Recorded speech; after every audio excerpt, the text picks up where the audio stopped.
Today we read from Isaiah chapter 25, verse 6 to 10a.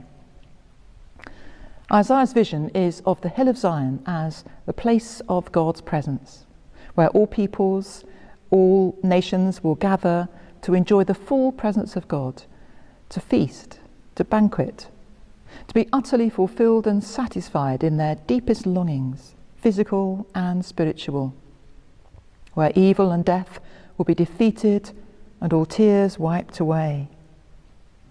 The New Testament sees the vision taken up and fulfilled in Jesus Christ through his death and resurrection, the new temple of God's presence, God himself among us.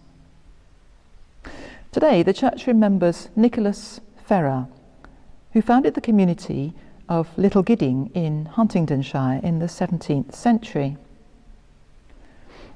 With a group of relatives and friends, he settled in a rural estate which had been long abandoned. They restored the buildings, including the church. They said the daily offices from the Book of Common Prayer. They kept a vigil of prayer going day and night. They taught the local children, and they supported the poor by living a very meagre existence themselves.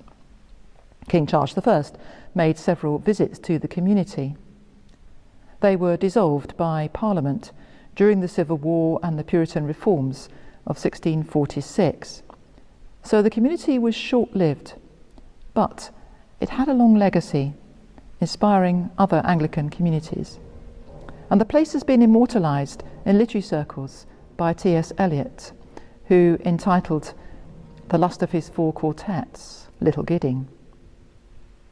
I don't pretend to understand Eliot's poetry by any means, but this passage speaks so eloquently of what prayer is, and of what today might be called a thin place, a place where one feels on the threshold of the presence of God, so that it can send shivers up one's spine.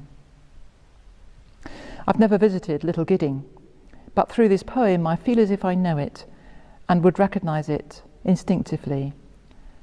I'm going to read a section from the end of this very remarkable poem. And what you thought you came for is only a shell, a husk of meaning, from which the purpose breaks only when it is fulfilled, if at all. Either you had no purpose, or the purpose is beyond the end you figured and is altered in fulfilment. There are other places which also are the world's end, some at the sea jaws, or over a dark lake, in a desert or a city.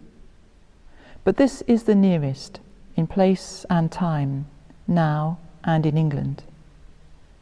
If you came this way, taking any route, starting from anywhere, at any time or at any season, it would always be the same. You would have to put off sense and notion. You are not here to verify, instruct yourself, or inform curiosity, or carry report. You are here to kneel where prayer has been valid. And prayer is more than an order of words, or the conscious occupation of the praying mind, or the sound of the voice praying. And what the dead had no speech for, when living, they can tell you, being dead. The communication of the dead is tongued with fire beyond the language of the living.